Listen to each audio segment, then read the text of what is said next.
கோவையில் பெரும் தீ விபத்து. உதிரிபாக கடை, டயர்கள், ஆயில் வெடித்து சிதறல், குடியிருப்புகளுக்கு தீ பரவி வருவதால் பரபரப்பு.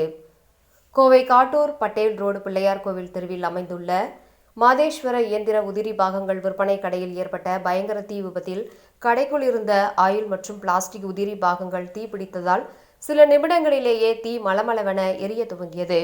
உதிரிபாக கடைக்கு மிக அருகிலேயே நெருக்கமான குடியிருப்புகள் அமைந்துள்ளதால் தீயானது அடுத்தடுத்த வீடுகளுக்கும் வேகமாக பற்றி பரவ துவங்கியதால் பரபரப்பான சூழ்நிலை நிலவுகின்றது. தகவல் அறிந்து சம்பவ இடத்திற்கு தீயணைப்பு வாகனங்கள் விரைந்து வந்தன.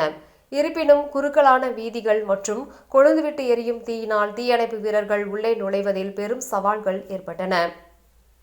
இந்நிலையில் தீ விபத்தை உணர்ந்த அப்பகுதி பொதுமக்களும் தீயணைப்பு துறையுடன் கைகோர்த்து தண்ணீரை ஊற்றி தீயை அணைக்கும் முயற்சியில் தீவிரமாக ஈடுபட்டு வருகின்றனர்.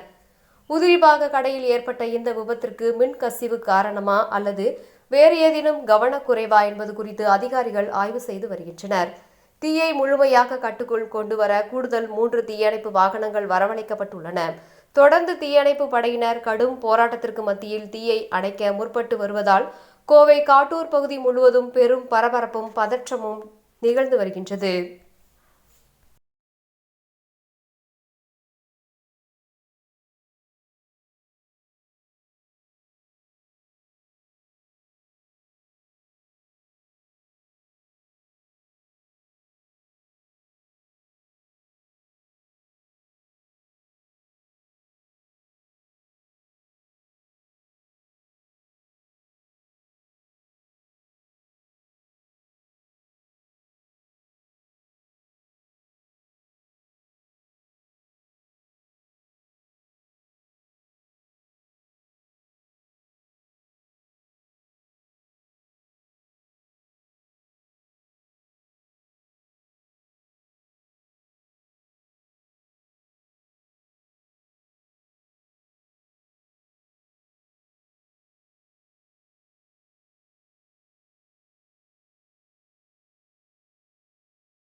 காந்திபுரம்